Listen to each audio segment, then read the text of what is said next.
How to knit gloves! Hi everyone, my name is Norman, and on this lovely day with lots of snow outside, I want to show you how to knit gloves with 5 little fingers and double pointed knitting needles. I'll show you all the techniques and the full pattern so you can knit along step by step.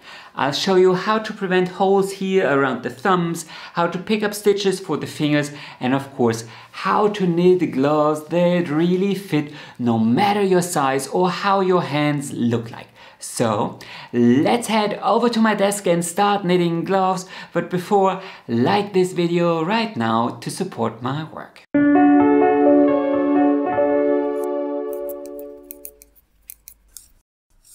First, let's quickly talk about the materials you will need to knit gloves, and kindly note that you can use the chapter function of YouTube to navigate around this video in case you want to skip or rewatch a section. You can knit gloves with any yarn between lace weight and DK weight. But if you want something sturdy, I'd definitely stick to a reliable superwash sock yarn. The thicker your yarn, the faster it will be to finish and the warmer your gloves will be. But they might also be a bit less delicate compared to a thinner yarn. You will find the rest of the materials in the description below. Also make sure to download the pattern right now. It's the first link in the description below. And just because I know this question will come, no, I don't think you can finish gloves using circular needles, but you can certainly knit the cuff and the palm or the body using magic loop. Once you have all the materials, we are ready to start. So cast on a couple of stitches and knit a swatch in plain stockinette stitch that is at least 7 centimeters wide and high.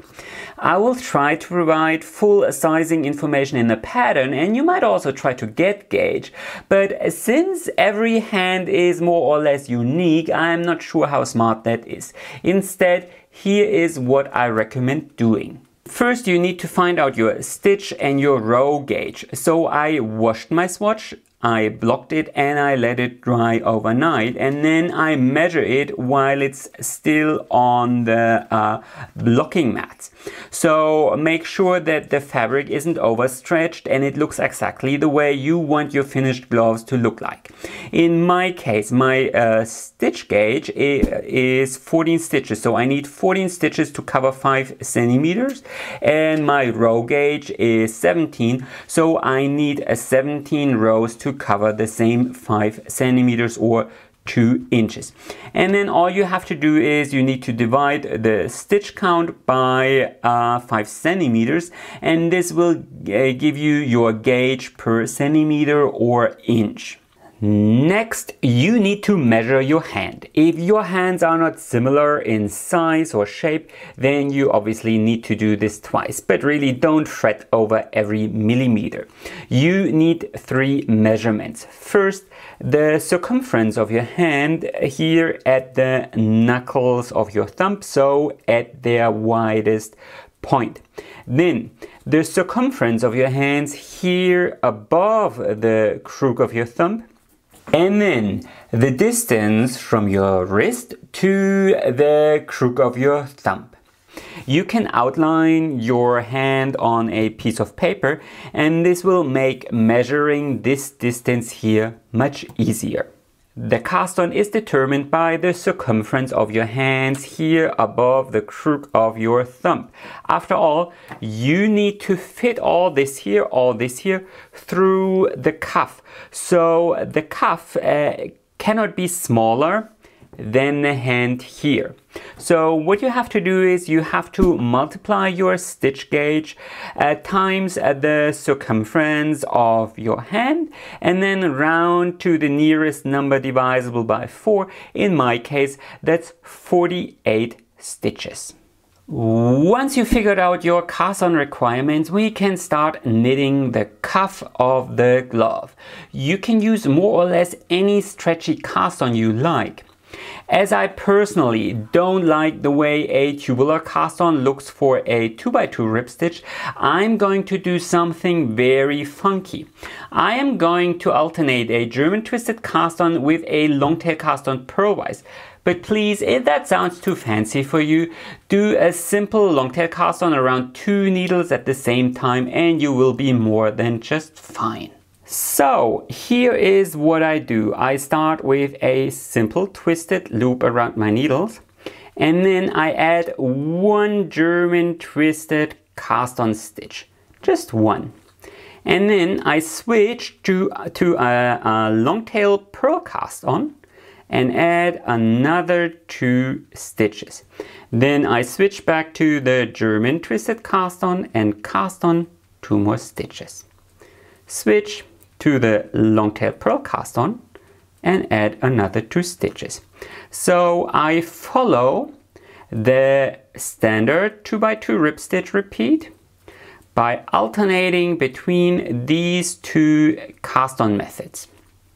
I really tried long and hard to find a cast-on for the 2x2 rip stitch that works really well in this case, and this is my current favorite.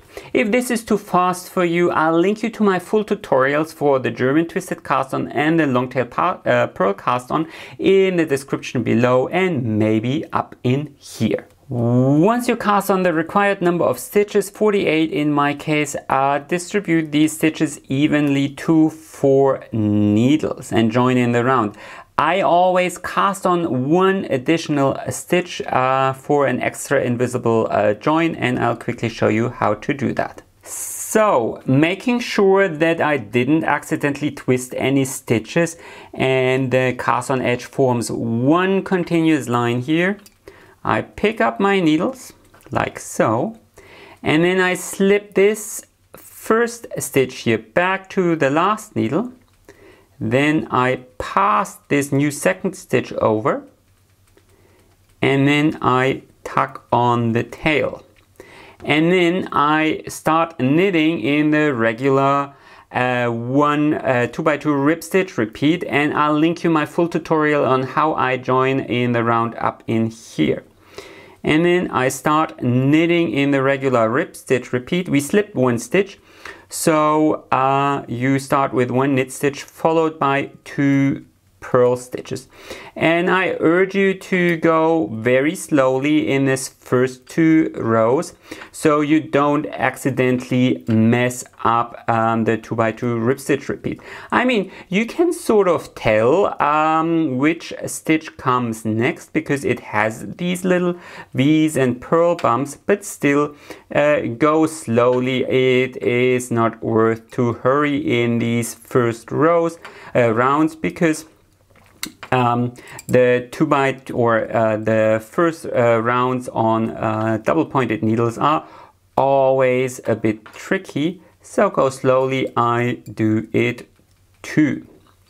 Now be careful when you come across the gap. So this is actually where your round starts. You slip this stitch before without knitting it, and that actually helps to make the join here even more invisible. But again, be careful that you don't accidentally knit 2 stitches here at the very start of this row. And from here you need to continue in the 2x2 rip stitch for at least 5 centimeters or 2 inches. If you want a folded cuff, then you will actually need at least 12 centimeters or around 5 inches. And here is 1 note. You may consider going down 1 needle size for the cuff or the 2x2 rip stitch, but I actually prefer to knit the gloves in with a very tight gauge anyway, and relatively small needles, so I personally don't think it is needed. Still, if you have problems with knitting a neat 2x2 rib stitch, I'll link you to my full tutorial up in here. And the best trick really is, let me get to a point where I can show you. So the best trick really is that for every first purl stitch, so I have 2 knit stitches here, and then for every first purl stitch you tighten up and remove the slack between these two stitches while the stitch is still on the needle, and continue knitting as normal for the rest of the stitches, and then for the next first purl stitch tighten up. So this will really help to create a super neat 2x2 rib stitch. Anyway, continue for around 5 centimeters or 2 inches, and I'll see you there. I made some good progress in the past 30 minutes or so. That's how much I knit so far. And I will continue for another 7 centimeters in the 2x2 rib stitch from here on. That's because I want to end up with a folded cuff. You can of course stop right here if that's not what you want and start with the wrist right away. Or you could knit for much more if you want a very long cuff, you know, almost up to your elbow. In this case, you should definitely measure your arm, because for obvious reasons, you have to stop at the point where the circumference of your arm equals the circumference of your hand. You can, of course, go much further up, but then you have to work in increases. Either way, I will see you at the start of the wrist. So I finished knitting the cuff, and now it's time to start with the hand. We are going to knit it in plain stockinette stitch. Later on you can of course toy around with different knitting stitch patterns and even Fair Isle or stranded knitting, but for your first pair I'd keep it simple. As a preparation, you need to knit across 2 full rounds in stockinette stitch, and then we start with the gusset. After these 2 rows in stockinette stitch, we need to do some calculations again. After all, your hands get wider right after the wrist, and you will accommodate this by knitting a thumb gusset. So what you have to do is you need to multiply the circumference of your hand here at its widest point times the stitch gauge per centimeter or inch, and then round up. In my case, that's 68 stitches. So from here to here I need to increase by 20 stitches, and I have this distance to do so. So with your row gauge you can easily calculate how to distribute those increases. So multiply your row gauge times the distance from your wrist to the crook of your thumb. In my case, that's around 24 rows. So I have 24 rows to squeeze in all these increases. Now subtract 5 rows from that number. After all, we already knitted 2 rows and we need a little bit of a buffer here. And the rest is simple math. I have 19 rows for 20 increases. And in each row, I can increase by 2 stitches. If you take a look at this gusset here, see, I can increase 1 here and 1 here on this side. So this means I need to space out 10 increase rows with 2 increases each across 19 rows, and so that's quite convenient, because if I increase by 2 stitches in every second row, that works out quite beautifully. But if things are a bit more difficult, for example, if you have a very tight row gauge, you can use some graph paper to work things out, if that's easier for you. Or if that sounds still too complicated, then stick to increasing in every second row, and then once you reach the required number of stitches, continue without increasing until the crook of your thumb. Let's start knitting.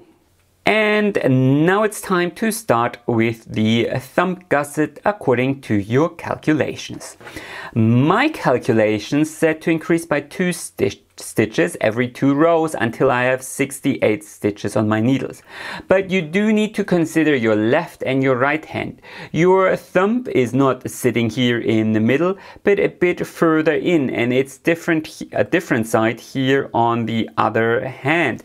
So for your right hand, you need to start your thumb gusset a little bit further into the first needle. And for the left hand, you need to start a little bit further in to the 4th needle. Let me show you. So I'm going to knit 2 stitches here. And then I will place a little stitch marker. For sock yarn, I would probably knit 3 stitches, and for lace yarn 4 or even 5. And then I will knit 1 KLL, here 1 KLL. And then I knit 1 stitch. And then I knit a KRL, knit right loop, knit right loop. Then I place another stitch marker. And then I continue knitting across the rest of the row.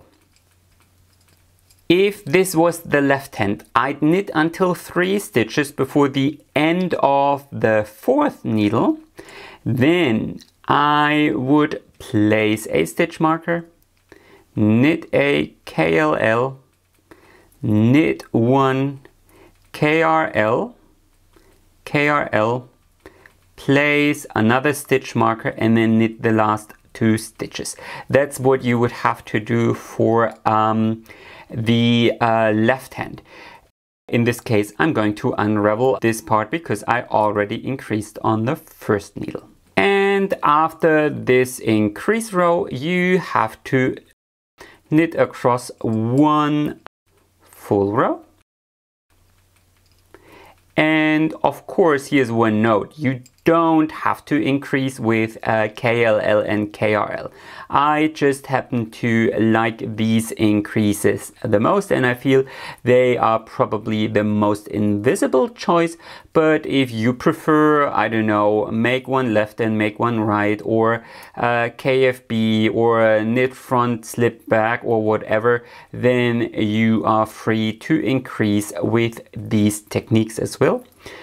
Some of them are more prone to creating eyelets, so that's why I stick to KLL and KRL. Oh, and here's one very important thing I need to mention.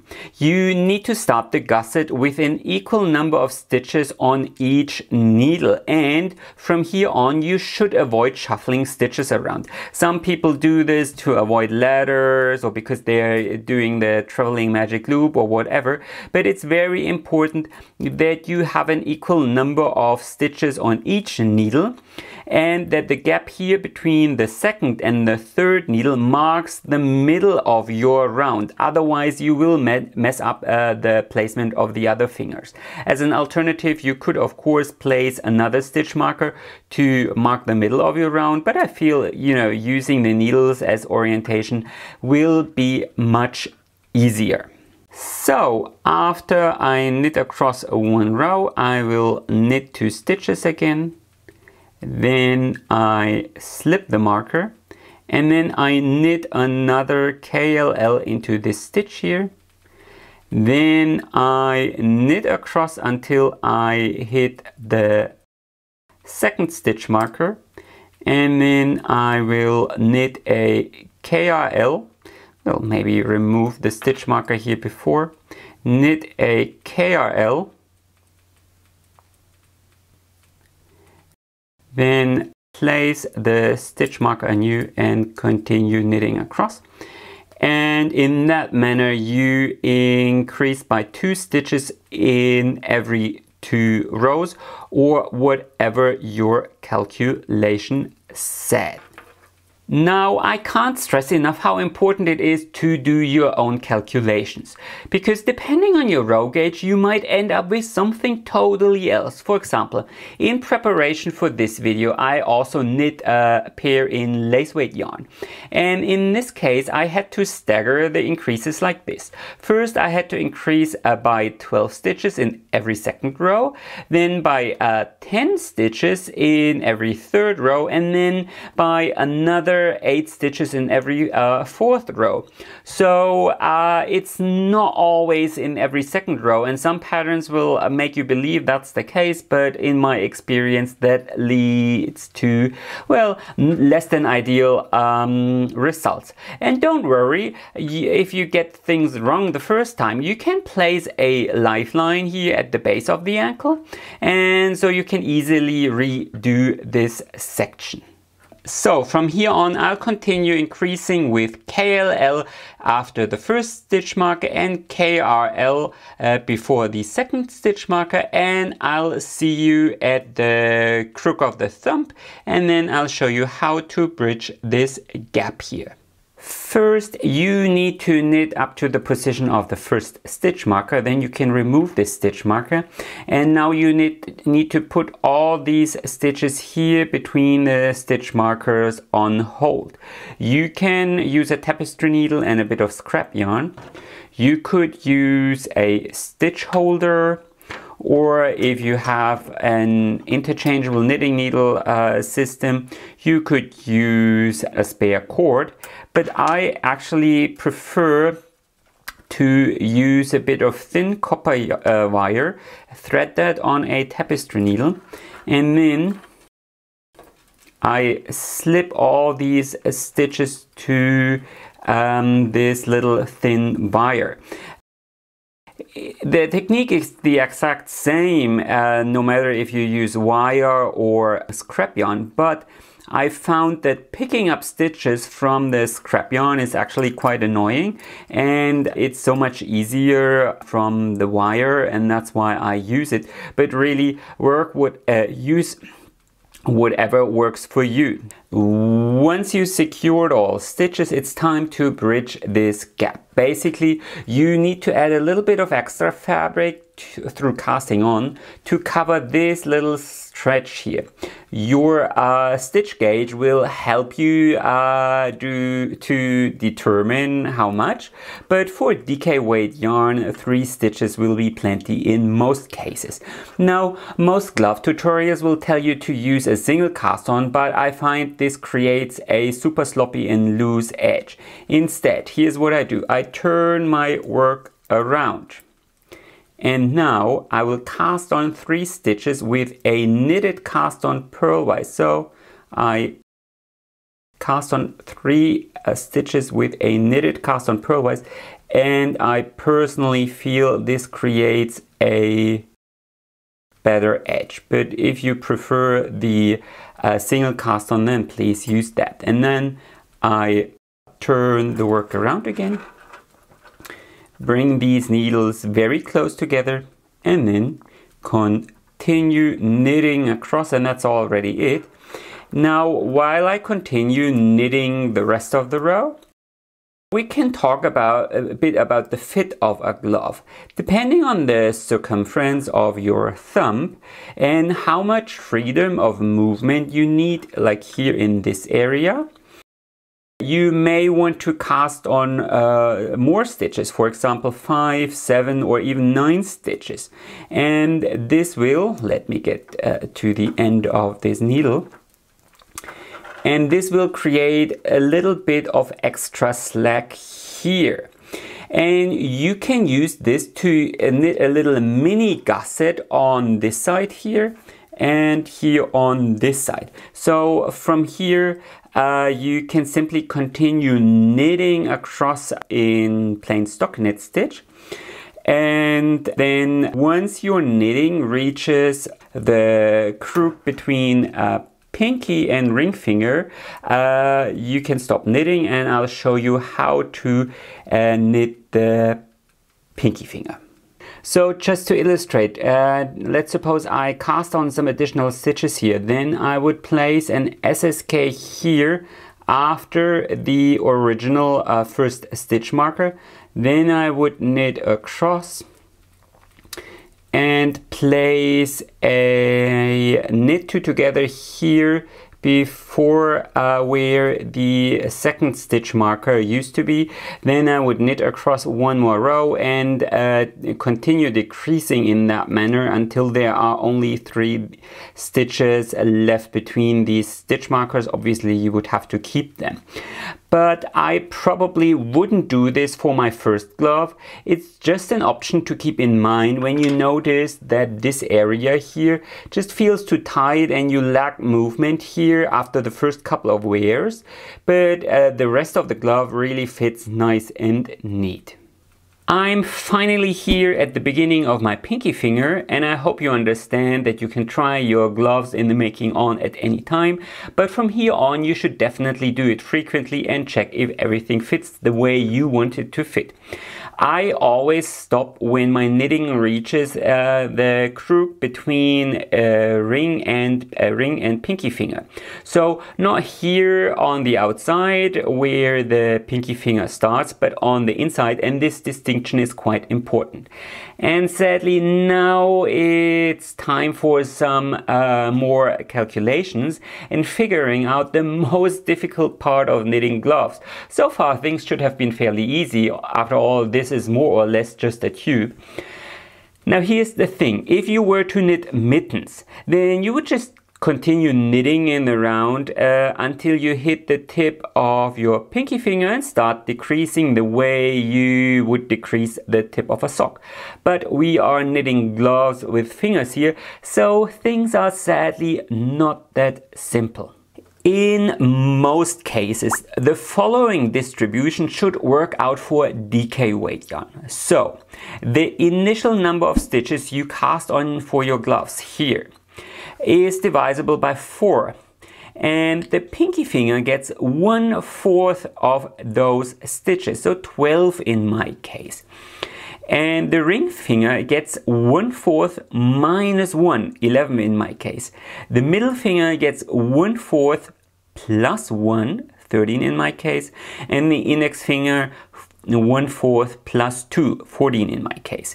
You should have 2 more stitches on your needles because of the stitches you cast on here to bridge the gap. 3, but 1 was to replace this middle stitch here. Now the index finger and the pinky finger get more because you will cast on and pick up stitches here between the gaps, but this outer portion here and here on this side, this little stretch here, needs to be cut out from the fabric you already have on your needles. For DK weight yarn, I always cast on and pick up 3 stitches here in between those gaps, and maybe, you know, possibly 4 or even 5 if your fingers aren't, well, as delicate as mine, and this will give you the total stitch count for each little finger. Anyway, let's start knitting the pinky finger. So my calculation said to use 12 stitches from the original cast on and then cast on 3 additional stitches to bridge the gap. So here's what you need to do. The gap between the second and the third needle marks the center of my round, and I knit up until this very spot. And next I slip an equal number of stitches from either side to my little short glove DPN. So in this case 6 on either side. Next, you have to slip the rest of the stitches to a stitch holder. In this case I actually use a spare circular needle because we will need these stitches very soon again. But of course scrap yarn, stitch holders, a piece of wire or whatever works as well. But I will use these circular needles to park them for the moment. So I secured all stitches here on my spare circular needle, and now we can start knitting the pinky finger. So I knit 4 stitches here, and then I actually already join in another needle and knit these last 2 stitches here. Last 2 stitches. And now we have to bridge the gap. So just like before, I turn my work around and then I cast on 3 stitches using a knitted purl cast on. So 3 stitches, 1, 2, and 3. And that's already it. We can turn around one more time and join in the round, and I typically knit 1 more stitch from this needle and then join in the new needle. And as you can see, I am only working with 3 needles here. I pretty much prefer knitting in the round on 4 DP ends because I feel it's much easier and it produces better results. But for such a small diameter projects, it is recommended or easier. And from here you can continue knitting across these 3 needles until in stockinette stitch until your knitting reaches the very tip of your pinky finger, and I'll see you there. So here I am, and there's only a little bit of skin peeking out here at the top. I made sure to pull down the finger all the way down to the crook between ring and pinky finger, and I'm pretty satisfied with the fit. It's not overstretched or too loose either. So once you are satisfied with the fit of your pinky finger, we can start decreasing. And I toyed around with so many different ways to decrease the tip of the fingers, and the possibly easiest version is actually the one I like most. So what I do is I simply knit across with knit 2 together. So I always knit 2 together, 2 stitches across the whole row. So no big secret here, but here's one little tip. Sometimes it can be rather hard to knit 2 together these last 2 stitches. So in this case, you can knit 1 stitch, slip that back to the left needle, pass the 2nd stitch over and slip it back to the right needle. The result will be the same right leaning decrease, but it's a bit easier to knit as the last 2 stitches. Oh, and if you have an odd number of stitches, simply knit that last stitch. And then you need to knit across 1 more row. So 1 more row. Some older books will stop right here after the decrease round, but I notice this will create a, well, somewhat sloppy tip. So I prefer to knit across 1 more row here, and I feel it looks a bit neater, but you could try out both versions and pick whatever looks best for you. After that last knit round, you can break the yarn and leave a sizable tail of probably 15 inches or so.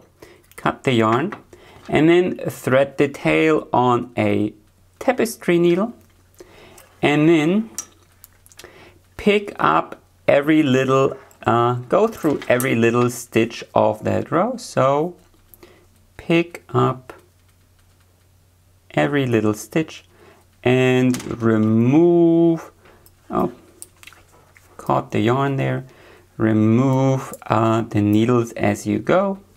Pick up every little stitch of that last round.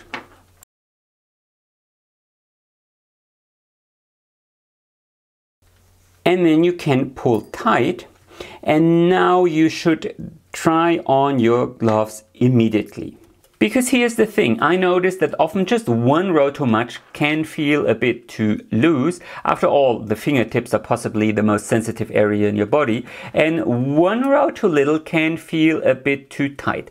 So try things on, make sure that you pull this section here all the way down and see if things feel about right once you pull tight. And if they don't, well, you can use the tail to adjust the fit, and that's why I told you to leave a long enough tail. Once you are satisfied, simply pull tight again and then sew over once. So go through each little stitch of that last round and pull the yarn through 1 more time. and then you can hide the tail on the inside and weave things in later on. But I wouldn't weave in the tail right away, because sometimes you will notice that once you finished all these other fingers, the fit changes a bit, and then you can still use the tail to adjust the fit one more time. From here we need to start with the ring finger, and this is where things get truly tricky, because you need to join yarn, you know, out of nothing, then pick up stitches, then bridge this little gap here. And typically this is where, well, most gloves end up looking a bit, well, let's say more self-made than handmade. And it has always annoyed me how other patterns handle this section. And they just tell you, well, pick up 2 stitches and 1 from the gap and decrease them. And the rest is hoping and praying. Well, I spent the past couple of weeks trying to find a version that looks as neat as possible, and I think I found a solution. Originally, I wanted to share this exclusively on a Patreon account I'm planning, but I trust you will appreciate this exclusive content as a form of, well, advertisement for what is to come. First, I slip the stitches I need for the ring finger to a separate needle. In this case, my calculation says 11 stitches, so I do 5 in front and 6 in the back. And now we need to join in the yarn and pick up stitches from this edge here. Here are our 3 little stitches we cast on, and we are going to pick up stitches from this edge, but we are going to start in the middle right here at this second, or at this middle V here. See this little V here, and so you need to go through that V, and I use a crochet hook. Some people pick up stitches with the knitting needles, and you know, that's just fine, but I actually prefer a crochet hook because I feel it's a bit more precise. So I picked up 1 stitch from this V, and then I pick up another stitch from the adjacent V. So 2 stitches, and I slip that to my knitting needle. And now comes the tricky part. We need to bridge this gap here.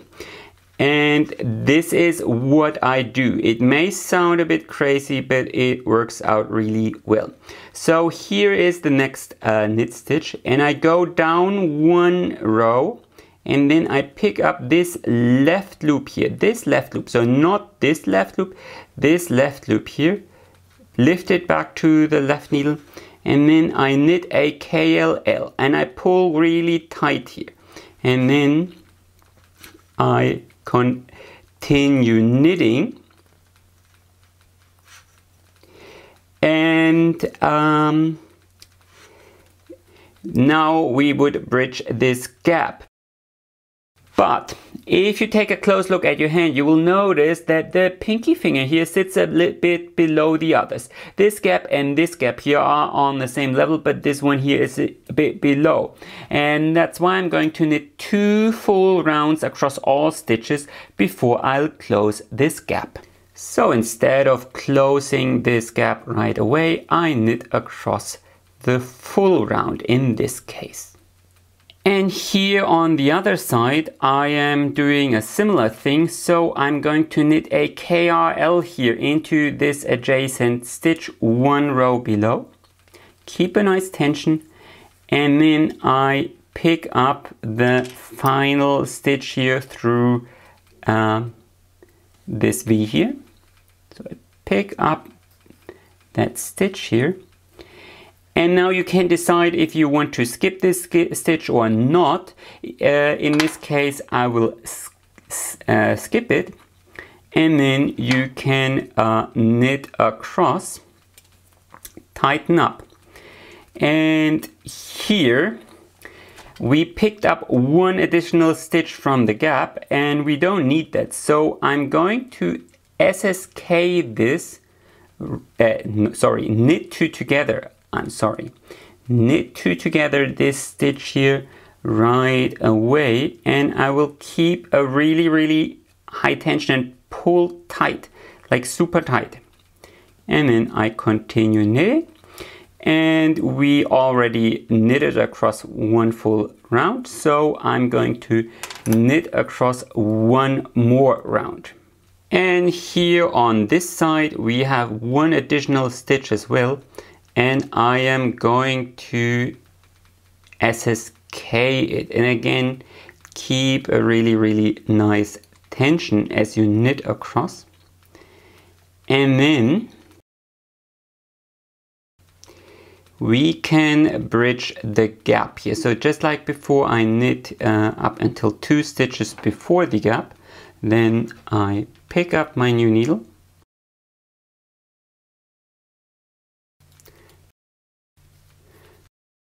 turn my work around, and cast on 3 stitches in this case, but you might need more, with a knitted purl cast on.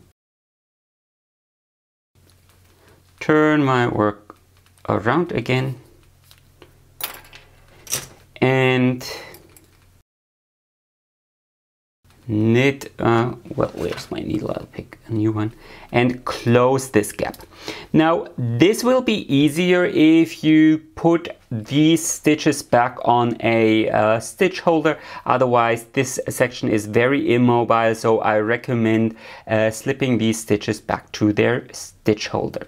So I quickly did this, and now it's much easier to join in the round. And just as before, I will knit 1 stitch here from the other needle before I start with a new needle.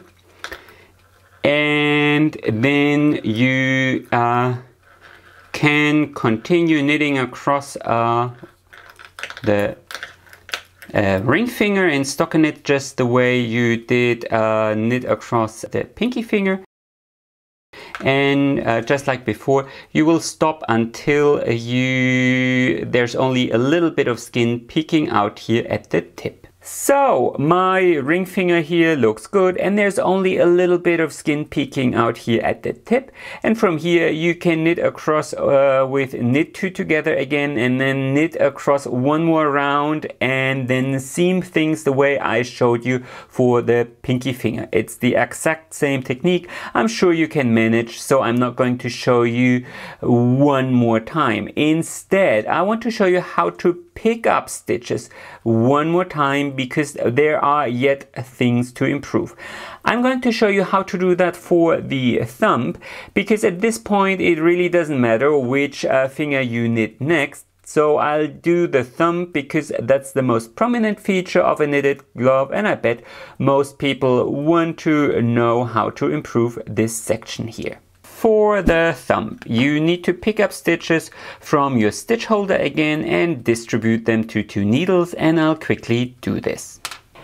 Before we pick up stitches for the thumb, I wanted to show you this little glove model or finger swatch, and here is our edge, and here are our 1, 2, 3 cast on stitches. And the way I was taught to knit gloves is I pick up 1 stitch through each of these cast on stitches. So 1, then here into the adjacent stitch, 2, and then 1 last stitch here, 3 stitches, and then just continue knitting.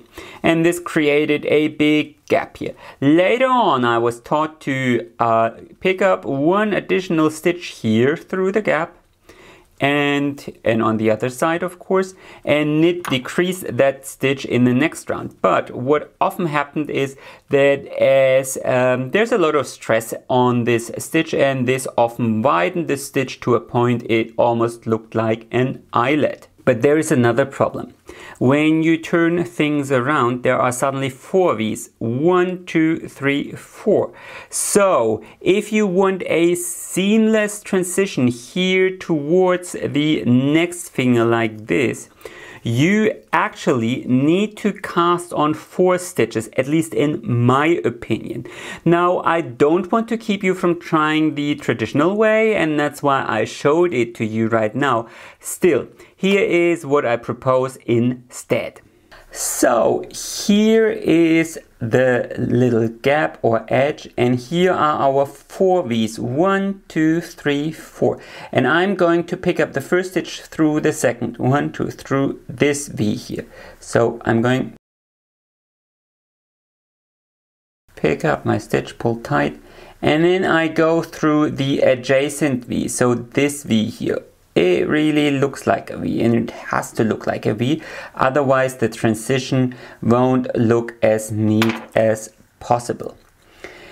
And then before we went through this loop here, 1 row below, but you can also pick up the loop of the current row and knit that through the back loop, and then check. If you get a big hole or anything like that here, then absolutely take the stitch 1 row below, but if you don't, then you can pick the current row and then knit across.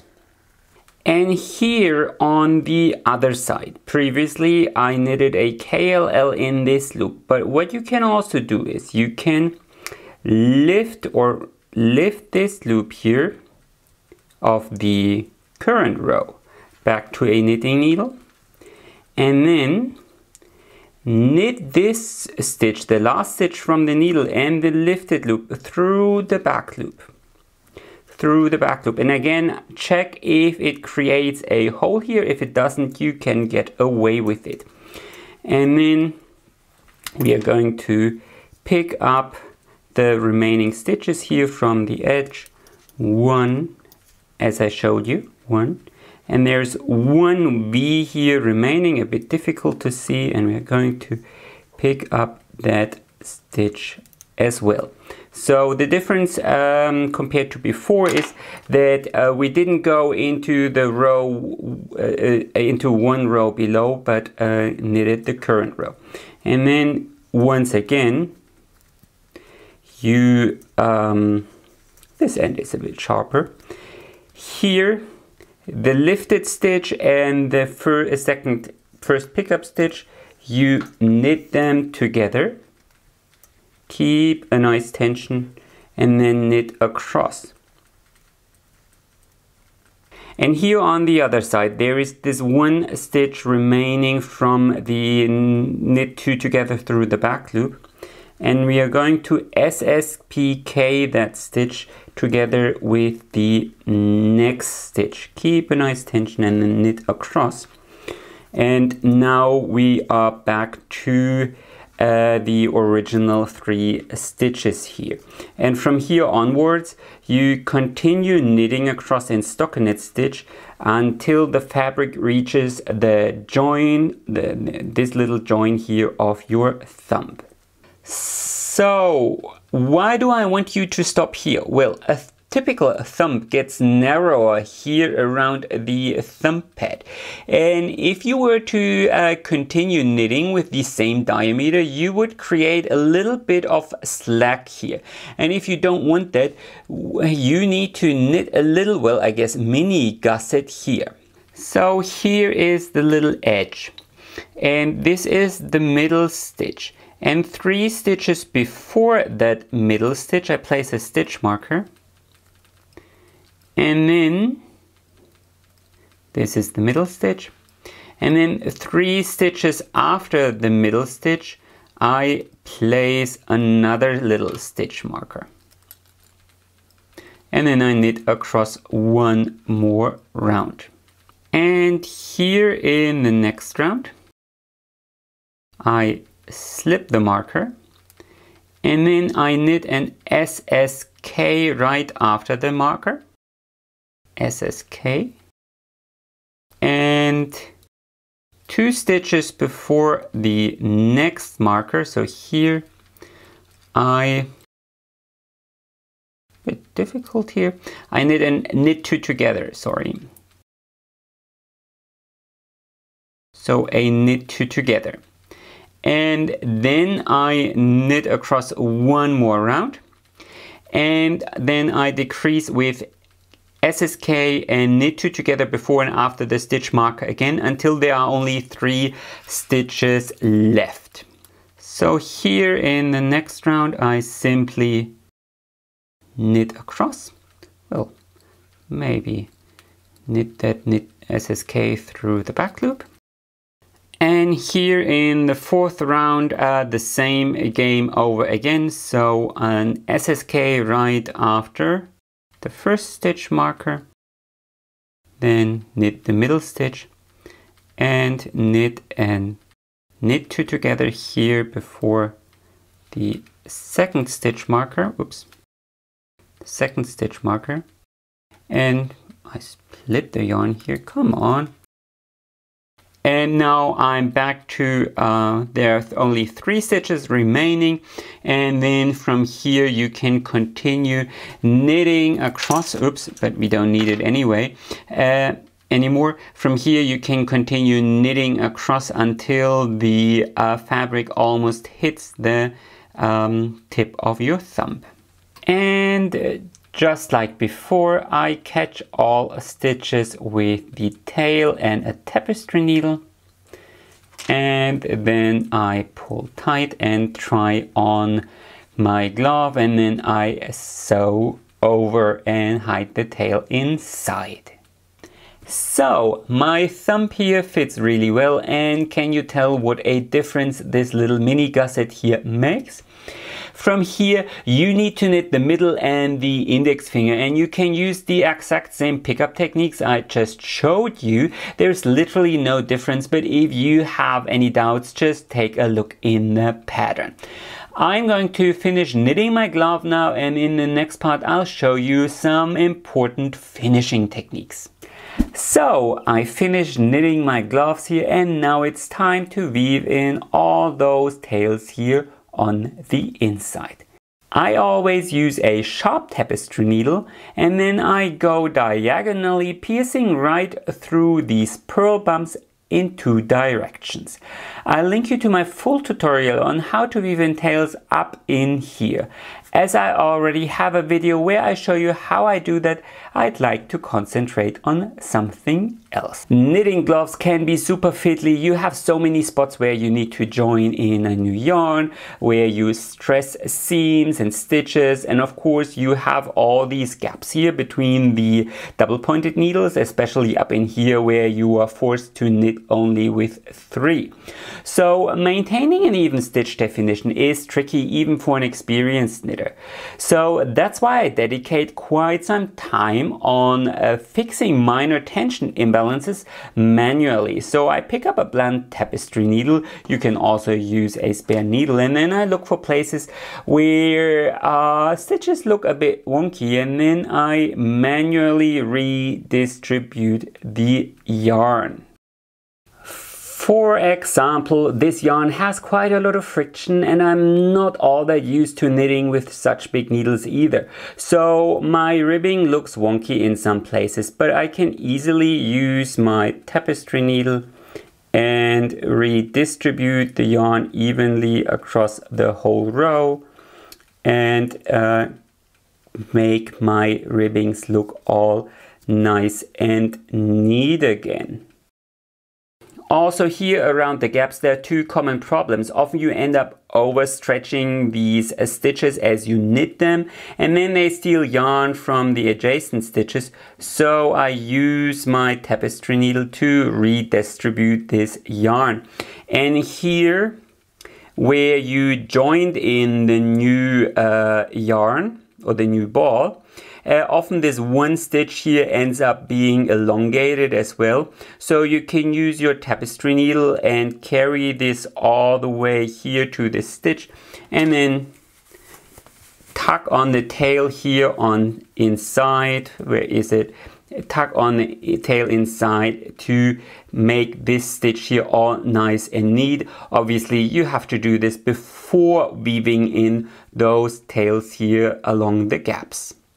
Believe it or not, but for some projects I end up spending an hour or so just on scanning each little stitch and looking for these minor little imbalances and fixing them one stitch at a time. Especially for things like gloves, I feel it makes such a big difference. And once you are satisfied, I recommend blocking your finished gloves, and I will quickly do this now. And just in case you're interested, here is how I block my little gloves. If you have been knitting along, I guess it's time to congratulate you. You just finished your first glove. Be proud of your achievement and don't fret over smaller mistakes you made here and there. That is quite normal on your first try. And to be quite frank, I would treat your first glove as an exercise. This is a complicated project for intermediate or even advanced knitters, and I do believe that you need to do it once to realize what and how you can improve things. It's important that you take notes and then, look at your finished glove and check all these little areas that you could improve, and then try to implement some minor changes for your second glove.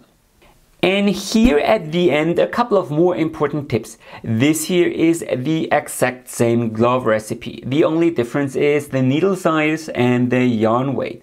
And speaking from experience, the finer your gauge, the neater your glove will look. I tried to show you a nice technique here for the gaps, but the truth is the gap usually looks a bit wonky because this is such a difficult spot in your knitting, and it's almost impossible to not stress certain stitches and seams. But if you have a finer gauge, this stitch here is just one among so many.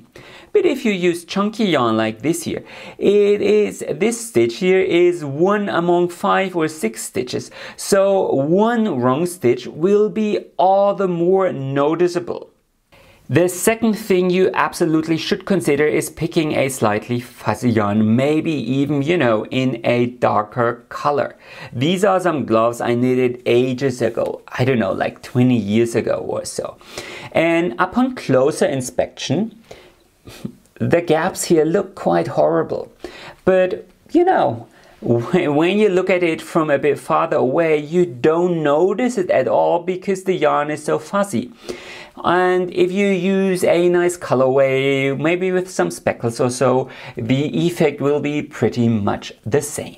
It might sound counterintuitive, but knitting gloves with a semi-solid DK weight yarn like this here is actually much more difficult than with a finer, slightly fuzzy yarn, at least if neat results is what you are looking for. Anyway, that's how to knit gloves. I really hope I was able to show you the finer details of glove knitting.